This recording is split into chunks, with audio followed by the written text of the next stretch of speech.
أعوذ بالله من الشيطان الرجيم. بسم الله الرحمن الرحيم. باب قول الله تعالى ونزع الموازين القسط ليوم القيامة وأن أعمال بني آدم بقولهم توزن. وقال مجاهد القسطاس والعدل بالرومية، ويقال القسط مصدر المقسط وهو العادل، وأما القاسط فهو الجائر. وبه قال حدثنا أحمد بن إسحاق قال حدثنا محمد بن فضيل عن عمارة بن القعقاع عن أبي زرعة عن أبي هريرة رضي الله تعالى عنه وعنهم قال قال النبي صلى الله عليه وسلم: كلمتان حبيبتان إلى الرحمن خفيفتان على اللسان ثقيلتان في الميزان سبحان الله وبحمده سبحان الله العظيم.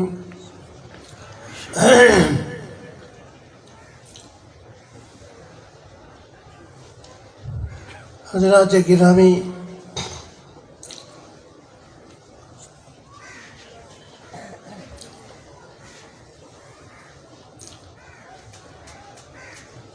آپ جانتے ہیں اس چیز کو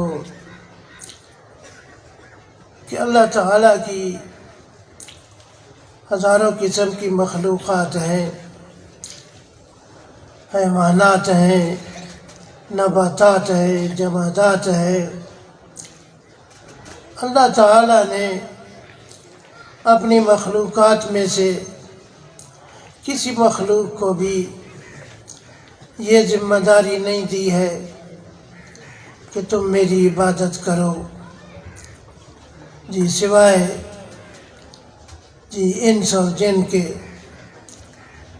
وما خلقت الجن والانس الا لیعبدون. اللہ تعالیٰ نے یہ ذمہ داری اور یہ کام کہ میری عبادت کرو انسانوں اور جنات کی ذمہ داری بنائی ہے. اس کی کیا وجہ ہے؟ اس کا کیا فلسفہ ہے؟ مخلوقات تو اللہ تعالیٰ کی بہت تھیں اپنی کسی مخلوق کو اس کام پہ اللہ تعالیٰ لگا سکتے تھے، لیکن اللہ تعالیٰ نے اپنی عبادت دینی کاموں کو کرنے کی ذمہ داریاں تمام چار انسان اور جنات کو دی ہیں. قرآن کریم کے اندر اللہ تعالیٰ نے بڑے عجیب انداز میں اس فلسفے کو بیان فرمایا ہے. اِنَّا عَرَضْنَا الْأَمَانَةَ عَلَى السَّمَاوَاتِ وَالْأَرْضِ وَالْجِبَالِ فَأَبَيْنَ أَن يَحْمِلْنَهَا وَأَشْفَقْنَ مِنْهَا وَحَمَلَهَا الْإِنسَانُ إِنَّهُ كَانَ ظَلُومًا جَهُولًا. اللہ فرماتے ہیں ہم نے یہ ذمہ داری پیش کی، آسمانوں پر پیش کی کہ تم یہ ذمہ داری قبول کر لو، زمین پر پیش کی کہ تم یہ ذمہ داری قبول کر لو. ہم نے پہاڑوں پر یہ ذمہ داری پیش کی کہ تم یہ ذمہ داری قبول کر لو. فَأَبَيْنَ أَن يَحْمِلْنَهَا. اللہ فرماتے ہیں ان سب چیزوں نے انکار کر دیا اس ذمہ داری کو قبول کرنے سے. وَأَشْفَقْنَ. اور ڈر گئے کہ ہم اگر یہ ذمہ داری اٹھاتے ہیں تو ہم اس ذمہ داری کو پورا نہیں کر سکتے. وَحَمَلَهَا الْإِنسَانُ. اللہ تعالیٰ نے انسان پر بھی یہ ذمہ داری پیش کی، انسان نے یہ ذمہ داری قبول کر لی. وَحَمَلَهَا الْإِنسَانُ. اے اللہ میں تیری عبادت کرنے کی ذمہ داری کو قبول کرتا ہوں اور دین کے دوسرے امور ان کو سر انجام دینے کی ڈیوٹی بھی میں قبول کرتا ہوں، میں دوں گا. وَحَمَلَهَا الْإِنسَانُ. اللہ تعالیٰ نے آگے اس کی وجہ بتائی. خرج مخرج التعلیل انہو کان ظلوما جہولا. انسان نے اس لیے ذمہ داری کو قبول کر لیا کہ یہ انسان ظلوم بھی ہے اور جہول بھی ہے۔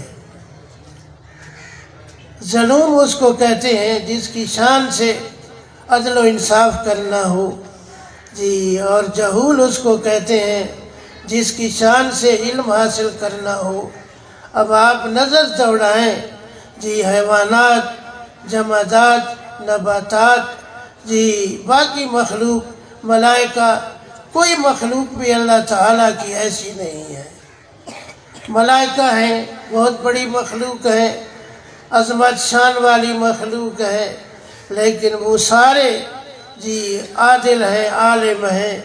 ایسا نہیں ہے کہ ان کی شان سے ہو عدل جی اور ان کی شان سے ہو علم، نہیں، ان کو جملہ کمالات جو ہیں اللہ کی طرف سے ابھی حاصل ہیں جی، بالقوہ نہیں بالفعل حاصل ہیں۔ باقی رہا حیوانات ہیں، جمادات ہیں، نباتات ہیں جی، ان کے اندر تو اللہ تعالیٰ نے استعداد نہیں رکھی جی۔ تو یہ استعداد جی، اللہ تعالیٰ کی عبادت کرنے کی جو صلاحیت ہے، استعداد ہے، وہ اللہ تعالیٰ نے صرف اور صرف کس کے اندر رکھی ہے؟ انسان کے اندر رکھی ہے۔ اللہ نے انسان کو عقل دی ہے، اللہ نے انسان کو اپنا ما فی الضمیر سمجھانے کے لیے نطق دیا ہے۔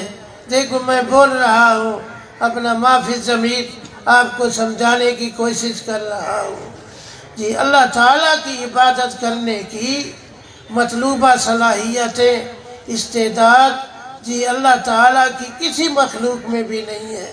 وہ استعداد کس کے اندر ہے؟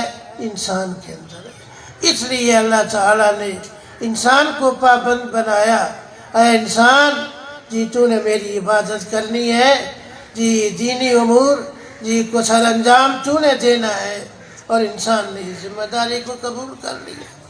یہ وجہ ہوئی، کسی مخلوق میں بھی اس چیز کی استعداد نہیں ہے۔ استعداد اگر ہے، صلاحیت ہے، تو وہ صرف اور صرف کس کے اندر ہے؟ انسانوں کے اندر ہے۔ اس لیے اللہ نے فرمایا وَمَا خَلَقْتُ الْجِنَّ وَالْإِنسَ إِلَّا لِيَعْبُدُونِ۔ جن اور انس کی جو مخلوق ہے اللہ کی، ہم نے ان کو اپنی عبادت کے لیے پیدا کیا ہے، ہماری عبادت کرنے کی ذمہ داری یہ نبھائیں گے۔ حضرات گرامی دیکھ لیا نا فلسفہ جی، اللہ نے جی اپنی عبادت کرنے اور دین کے امور سر انجام دینے کی صلاحیت، جیسے دیکھ رہے ہو یہ مدرسہ آپ کے سامنے ہے، بنین کے مدرسے ہیں، بنات کے مدرسے ہیں، پورے ملک میں جال پھیلا ہوا ہے۔ یہ کون چلا رہا ہے؟ یہ جمادات، نباتات جی، حیوانات چلا رہے ہیں یا انسان چلا رہے ہیں؟ انسان چلا رہے ہیں۔ اس لیے کہ ان کو چلانے کی استعداد اللہ تعالیٰ نے صرف اور صرف انسان کو دی۔ انسان تیری ترقی اور تیری علو درجہ کو بھی سلام ہے کہ اللہ نے تجھے منتخب کیا ہے اپنی عبادت کے لیے۔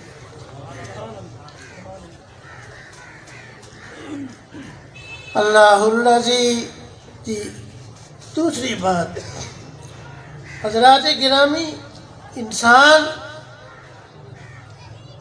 جتنے بھی موجودات ہیں، آسمان، زمین، آسمان کے نیچے جی، زمین کے اوپر جتنی موجودات ہیں، جتنی اللہ تعالیٰ کی مخلوقات ہیں، ان سب میں انسان جی مخدوم کائنات ہے، خلاصہ کائنات ہے۔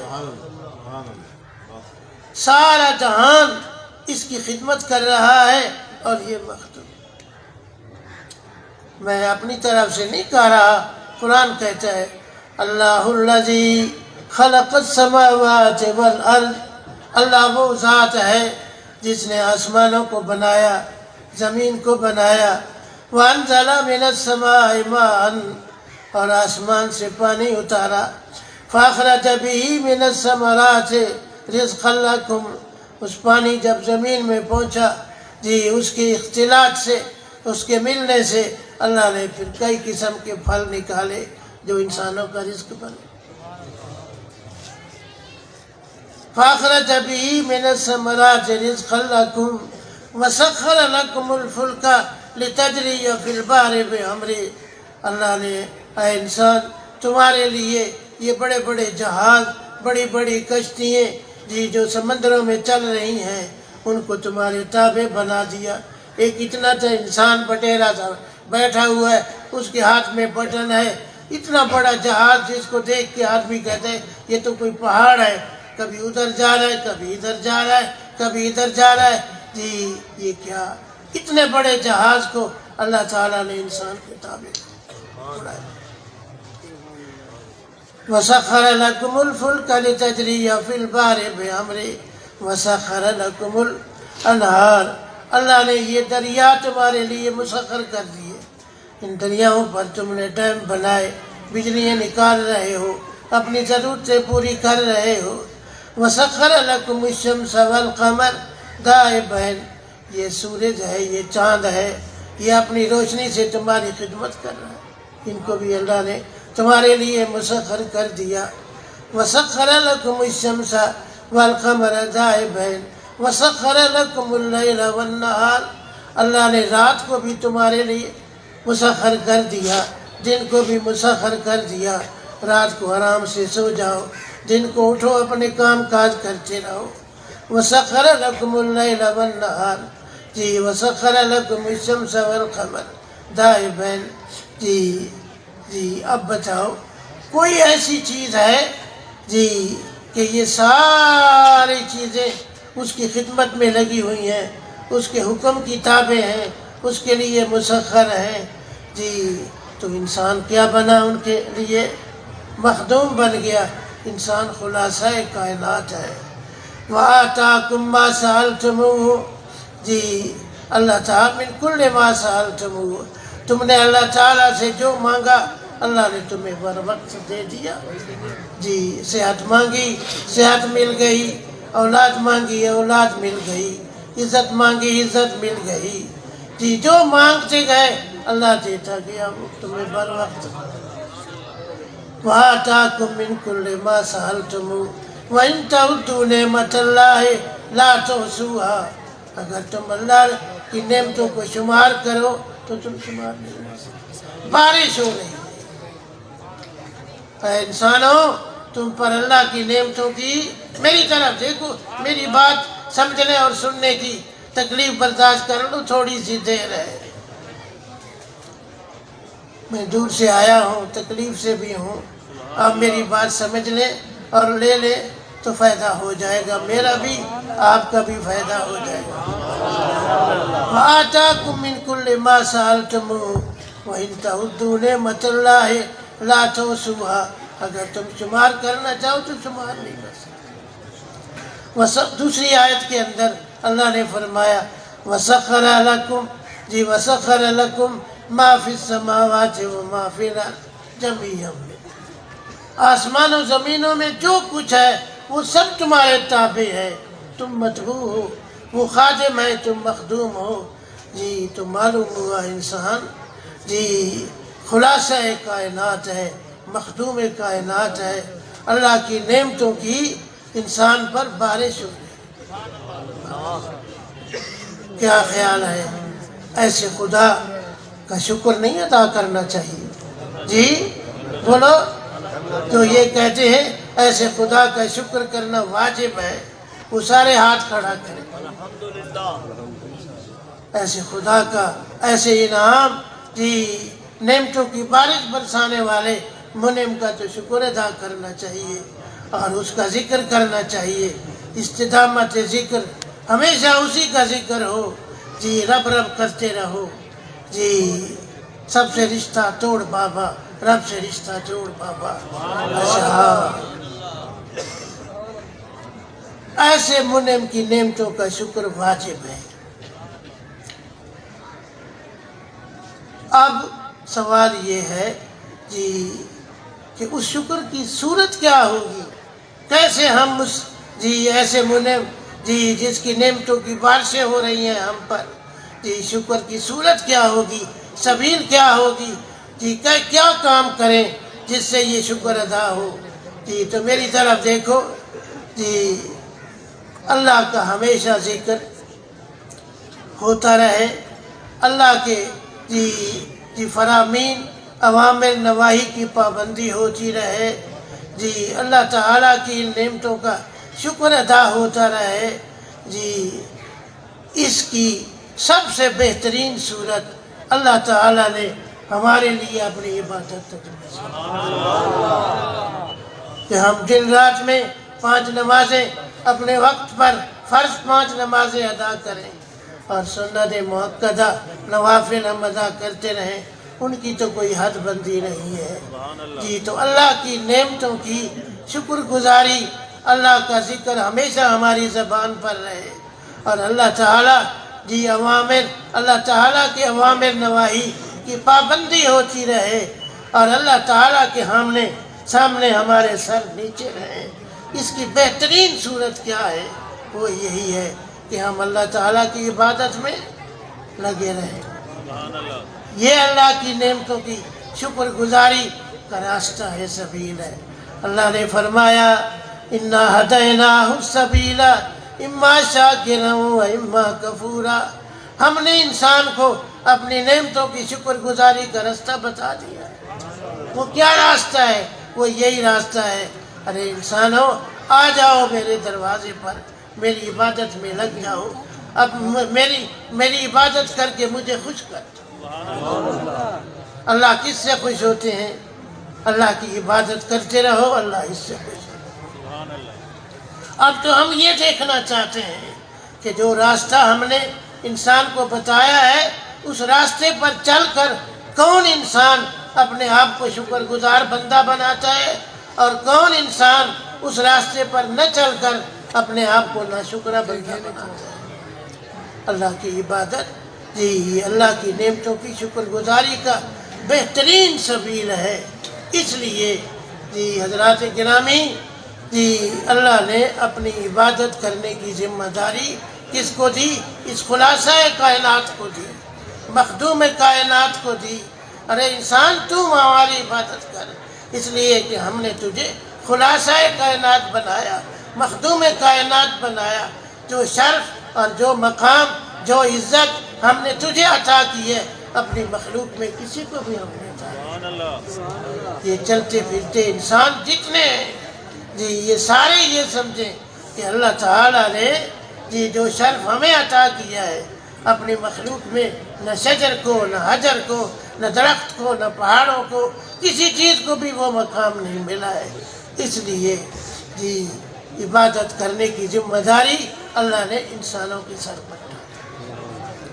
مرد ہیں، عورتیں ہیں، جوان ہیں، بوڑھے ہیں، سب انسان اللہ کی عبادت بر وقت جی شریعت کے طریقے بتائے ہوئے طریقے کے مطابق کرتے رہیں۔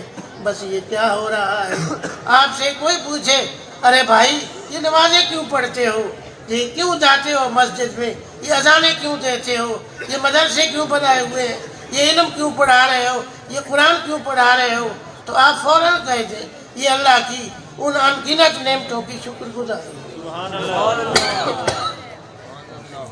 ہم ان نعمتوں کو شمار نہیں کر سکتے، بتا نہیں سکتے جی، گن نہیں سکتے، ہم عاجز ہیں جی۔ بس ان کی شکر گزاری یہی ہے جی، اللہ کی عبادت میں لگے رہو، بر وقت شریعت کے قاعدے کے مطابق جی اللہ کی عبادت کرتے رہو، اللہ کو عبادت سے خوش کر دو۔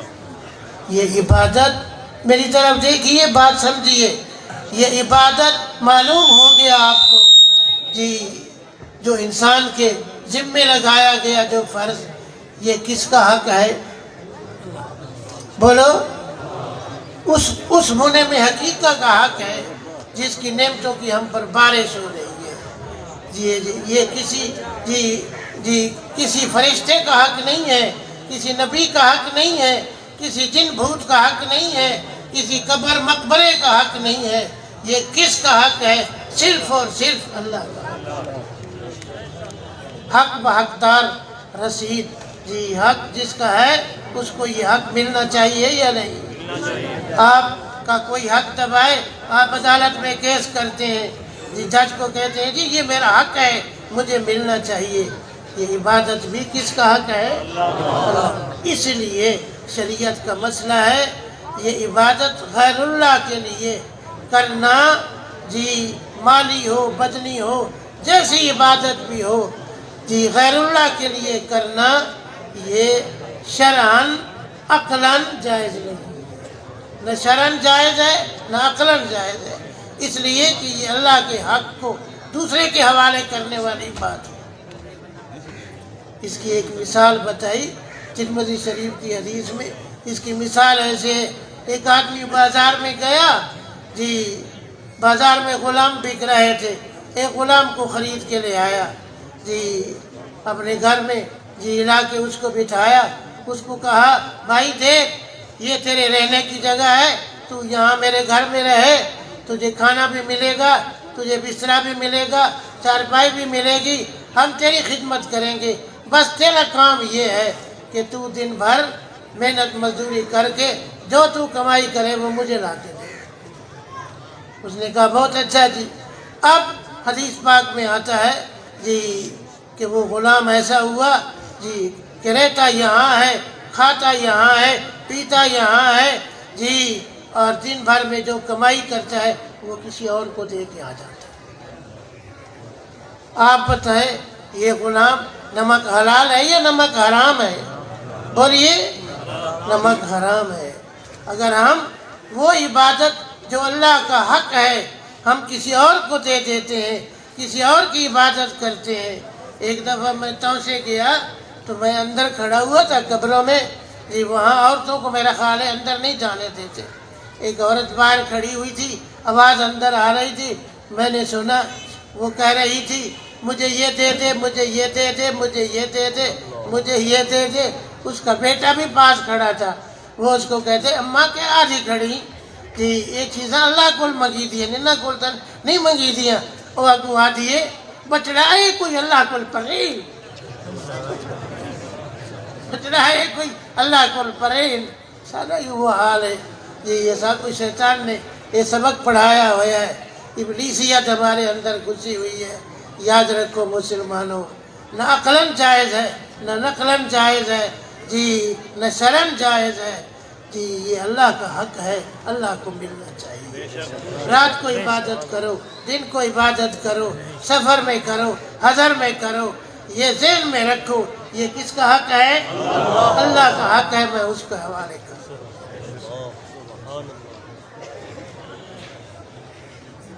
حضرت معاذ ابن جبل جناب رسول اللہ صلی اللہ علیہ وسلم کے پیچھے سوار تھے، آپ نے فرمایا یا معاذ ہو، اے معاذ، جی لبیک یا رسول اللہ، جانتے ہو ما حق اللہ علی العباد، جی اللہ کا حق بندوں پر کیا ہے، جی وما حق العباد علی اللہ، بندوں کا حق اللہ پر کیا ہے؟ حضرت معاذ نے فرمایا اللہ واللہ عالم جی ورسولہ عالم۔ صحابہ کی یہ شان تھی، اتنے باادب تھے، ان کو کوئی بات آتی بھی ہوتی تھی پھر بھی وہ زبان سے نہیں کہتے تھے، انتظار کرتے تھے کہ یہ بات کون بیان کرے، جناب رسول اللہ صلی اللہ علیہ وسلم۔ تو آپ نے فرمایا اے معاذ حق اللہ علی العباد، جی اللہ کا حق بندوں پر یہ ہے جی ان یعبدوہ، جی کہ یہ بندے اللہ ہی کی عبادت کریں، ولا یشرکوا بہ شیئا، کسی اور کو اس حق میں شریک نہ کریں۔ یہ اللہ کا حق ہے بندوں پر۔ وحق العباد علی اللہ، بندوں کا حق اللہ پر یہ ہے اللہ یعذب من لا یشرک بہ، جی اللہ اس بندے کو جہنم میں نہ ڈالے جس بندے نے دنیا کی زندگی میں شرک نہیں کیا۔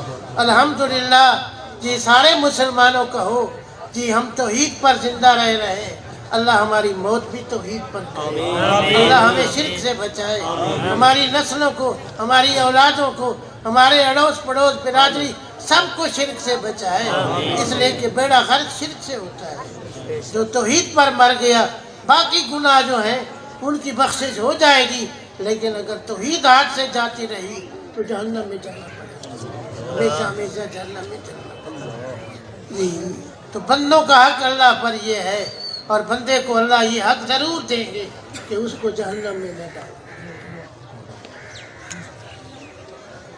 تو حضرات گرامی آپ سمجھ گئے ہوں گے کہ انسان کو کیوں مکلف بنایا گیا کہ ہماری عبادت تو کر۔ اس کا فلسفہ سمجھ آیا یا نہیں؟ جی بالکل ہی۔ ایک بات ہو گئی آج کے اس سبق میں، میں نے ایک بات یہ سمجھانی تھی، یہ تمہید ہے جی ختم بخاری شریف۔ امام بخاری نے آخری باب جی جو صحیح بخاری کے اندر لگایا ہے اس کو بیان کرنے کی یہ میں نے تمہید بیان کی ہے جی۔ امام بخاری نے باب یہ لگایا کہ آخرت میں وزن اعمال حق ہے، کہ قیامت کے دن ترازو کھڑا کیا جائے گا، ایک پلڑے میں انسان کی نیکیوں کو ڈالا جائے گا اور ایک پلڑے میں انسان کے گناہوں کو ڈالا جائے گا، پھر وہ ترازو کھڑا ہوگا، جون سا پلڑا بھاری ہوگا اس کے مطابق فیصلہ ہوگا۔ اگر نیکیوں کا پلڑا بھاری ہوگا تو جنت میں جانے کا فیصلہ ہوگا، اور اگر گناہوں کا پلڑا بھاری ہوگا تو پھر جہنم میں جانے کا فیصلہ ہوگا۔ اس باب پر امام بخاری نے صحیح بخاری جیسی عظیم کتاب کو ختم کر دیا۔ آخری باب یہ ہے۔ اب یہاں یہ سوال ہوتا ہے جی، علماء کرام بیٹھے ہیں جی، ہماری بچیوں نے بھی پڑھا جی، علماء بھی پڑھا رہے ہیں، پڑھ رہے ہیں جی، صحیح بخاری کی ابتدا کہاں سے ہوئی تھی؟ وہ نیت سے ہوئی تھی۔ حسن نیت کا سبق پڑھایا تھا امام بخاری نے، انما الاعمال بالنیات جی۔ اے میری کتاب پڑھنے والوں، شروع کرنے والوں، پہلے اپنی نیتوں کو صحیح کر لو، اپنی نیتوں کے اندر اخلاص پیدا کر لو، للہیت پیدا کر لو جی، پھر میری کتاب کو پڑھنا شروع کر دو۔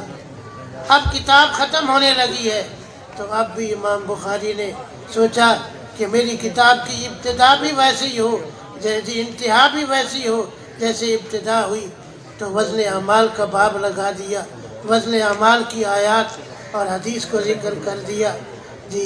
یہاں بھی امام بخاری کی غرض یہی ہے جی کہ میری کتاب ختم کرنے والوں جی، میں اب مجلس ختم کر رہا ہوں، میں تم سے رخصت ہو رہا ہوں، آخری سبق یہی پڑھا کے جا رہا ہوں، اپنی نیت کو سدھارو، حسن نیت پیدا کر لو، اپنی نیت کو صحیح کر لو۔ تو ابتدا بھی صحیح بخاری کی یہی تھی کہ نیت صحیح ہو جائے جی، اور انتہا بھی صحیح بخاری کی یہی ہوئی کہ نیت صحیح ہو جائے جی۔ نیت، حسن نیت کا سبق شروع میں بھی پڑھایا، آخر میں بھی پڑھایا، اس کو کہتے ہیں حسن ختام۔ کتاب کی ابتدا اور انتہا میں مطابقت نکل آئے، مناسبت نکل آئے، کہا جاتا ہے یہ حسن ختام ہے۔ اور پھر امام بخاری نے کمال کیا، یہ کمال کیا کہ ابتدا میں بھی یہی سبق پڑھا دیا اور انتہا میں بھی یہی سبق پڑھا دیا، اشارہ دے دیا جی کہ کبھی نیت کو اچھا کر لو، کبھی نیت کو برا کر لو، اس سے کام نہیں چلے گا، بلکہ نیت کے اچھا کرنے پر دوام کرو، ہمیشہ نیت تمہاری صحیح رہنی چاہیے، اس کے اندر فساد نہ آئے۔ دیکھو یہ اعمال وزن کن لوگوں کے اعمال کا ہوگا؟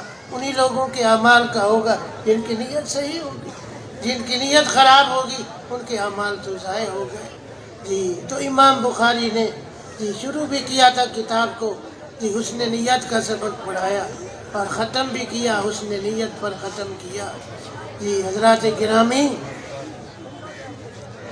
حسن نیت